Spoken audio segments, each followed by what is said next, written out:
আসসালামু আলাইকুম। ক্যাডার্স কর্তৃক আয়োজিত AutoCAD ওয়ার্কশপ 2020 তে স্বাগত জানাচ্ছি। আমি তানভীর।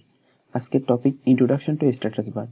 আমি নিচে স্ট্যাটাস বারকে দেখতে পাচ্ছি। আমি বোঝানোর সুবিধার্থে কাস্টমাইজেশন অপশন থেকে সবগুলো অপশনকে সিলেক্ট করে নিয়েছি, কিন্তু আমি জাস্ট এইগুলোর ভিতর থেকে বেসিক অপশনগুলো নিয়েই আলোচনা করব। এখানে প্রথম অপশনটি ড্রয়িং কোঅর্ডিনেটস, যা ইউসিএস আইকন অর্থাৎ এক্স ওয়াই সম্বলিত এই আইকনটির সাপেক্ষে কোনো একটি পয়েন্টের ত্রিমাত্রিক স্থানাঙ্ক নির্ণয় করে। আমরা অটোক্যাডের ইন্টারফেসকে গ্রাফ পেপারের মতো দেখতে পাচ্ছি, কিন্তু যদি আমরা ডিসপ্লে ড্রয়িং গ্রিড অর্থাৎ গ্রিড মোডকে অফ করি তাহলে গ্রিডগুলো চলে যাবে। এরপরে আছে স্ন্যাপ মোড। আমরা স্ন্যাপ মোডকে ক্লিক করে অথবা কিবোর্ডের F9 বাটন প্রেস করে অন অফ করতে পারি। মাউস এর রাইট ক্লিক করে স্ন্যাপ সেটিংয়ে গেলে দেখা যাবে যে স্ন্যাপ এক্স স্পেসিং এবং স্ন্যাপ ওয়াই স্পেসিং উভয়ের মান 0.5। এর মানে হচ্ছে 0.5 ইউনিট পরপর, অর্থাৎ একটি সিঙ্গুলার গ্রিড বক্স পরপর পয়েন্ট নেওয়া যাবে, এর মাঝে কোনো পয়েন্ট নেওয়া যাবে না। দেখা যাচ্ছে যে আমি মাউসকে র্যান্ডমলি মুভ করতেছি, কিন্তু এটা গ্রিড লাইনের ইন্টারসেকশনে স্ন্যাপ করতেছে। এখন আলোচনা করা যাক ডাইনামিক ইনপুট নিয়ে। দেখো, আমি যদি কোনো লাইন নিই তাহলে কমেন্ট বক্সে লেখা উঠতেছে স্পেসিফাই ফার্স্ট পয়েন্ট, অর্থাৎ ফার্স্ট পয়েন্ট সিলেক্ট করার পরে দেন লেখা উঠতেছে স্পেসিফাই দ্য নেক্সট পয়েন্ট, অর্থাৎ নেক্সট পয়েন্ট সিলেক্ট করে আমি ইন্টার চেপে আমার ড্রয়িংটি সম্পন্ন করি। কিন্তু যদি আমি এখন ডাইনামিক ইনপুট মোডটি অন করে লাইন নিলে দেখা যাবে যে কার্সরের ঠিক পাশেই কমান্ড উইন্ডো এর লেখাগুলো কমান্ড লাইন ইনপুটের মাধ্যমে শো করতেছে, যেটা আমাদের কাজকে অনেক দ্রুত করে দেয়।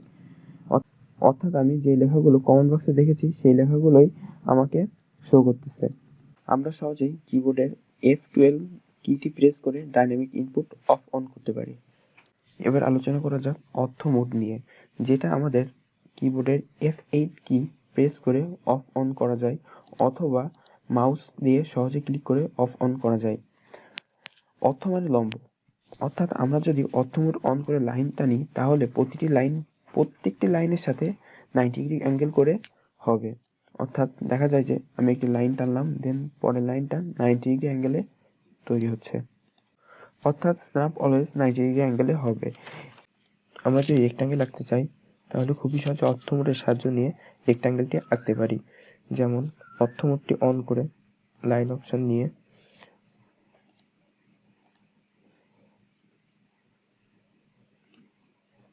খুব সহজে রেক্ট্যাঙ্গেল আঁকতে পারলাম।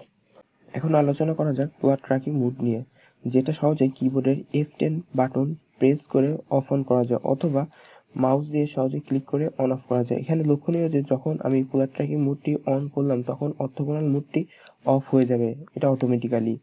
এখানে ড্রপ ডাউনে ক্লিক করে বিভিন্ন অ্যাঙ্গেল শো করে। এখন 45, 90, 135, 180 এই অ্যাঙ্গেলগুলো সিলেক্ট করে একটি লাইন নিলে দেখা যাবে যে ওই অ্যাঙ্গেলগুলোতে একটি ট্র্যাকিং ভেক্টর শো করতেছে, কিন্তু এটা লক্ষণীয় বিষয় যে অ্যাঙ্গেলগুলো লক হয় না, তাই যে কোনো পজিশনেই যে কোনো অ্যাঙ্গেলেই লাইনের অপর বিন্দু স্থাপন করা যায়। এবার আমরা অবজেক্ট স্ন্যাপ অপশন নিয়ে আলোচনা করব, যেটা কিবোর্ডের F3 কি প্রেস করে অফ অন করা যায়। এর কাজ নির্দিষ্ট কিছু বিন্দু নির্দেশ করা। আমরা অবজেক্ট স্ন্যাপের ড্রপ ডাউনে ক্লিক করলে বিভিন্ন অপশন দেখতে পারবো।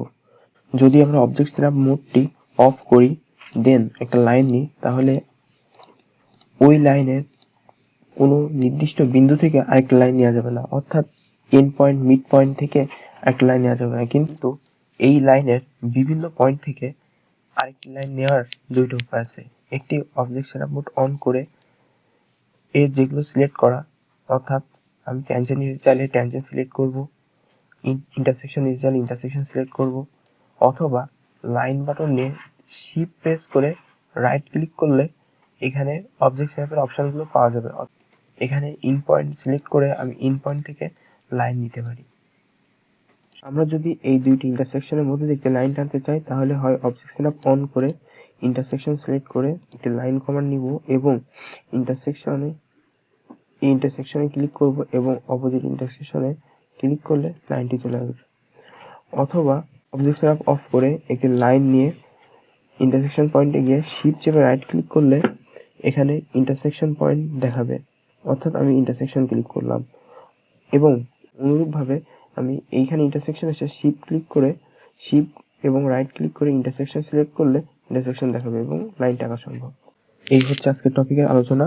সবাইকে সাথে থাকার জন্য অসংখ্য ধন্যবাদ।